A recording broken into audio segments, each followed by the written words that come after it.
As events unfold during the Great Tribulation, Christians will need to heed instructions from God's Word and organization. For example, Jesus' command to begin fleeing to the mountains has a modern-day application.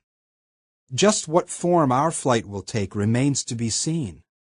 However, we can be sure that Jehovah will make clear the meaning of those instructions when the time comes for us to follow them. Since our deliverance will depend on obedience, we do well to ask ourselves, how do I respond to instructions that Jehovah provides for His people now? Am I quick to respond, or do I hesitate to obey?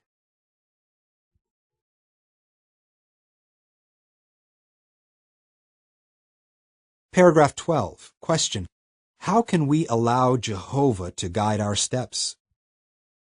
One way we can benefit from Jehovah's loving direction is through personal study.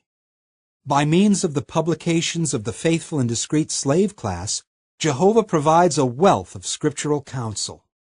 To benefit from it, however, we must take the time to study it and apply what we learn. Personal study is one means by which Jehovah can guard us from stumbling. Jude 24.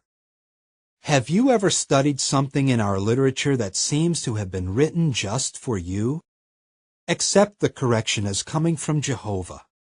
Just as a friend might tap you on the shoulder to bring something to your attention, Jehovah can use His Spirit to draw your attention to an aspect of your conduct or personality that you, and no doubt many others like you, need to improve.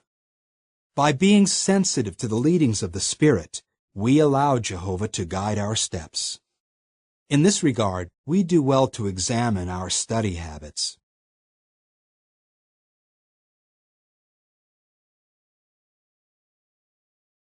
Consider just one example of the good that can come when a family loyally upholds Jehovah's decree not to associate with disfellowshipped relatives.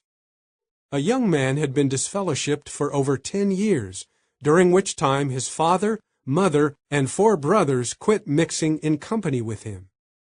At times he tried to involve himself in their activities, but to their credit, each member of the family was steadfast in not having any contact with him.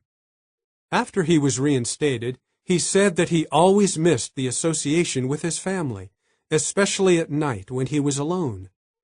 But he admitted, had the family associated with him even a little, that small dose would have satisfied him. However, because he did not receive even the slightest communication from any of his family, the burning desire to be with them became one motivating factor in his restoring his relationship with Jehovah. Think of that if you were ever tempted to violate God's command not to associate with your disfellowshipped relatives.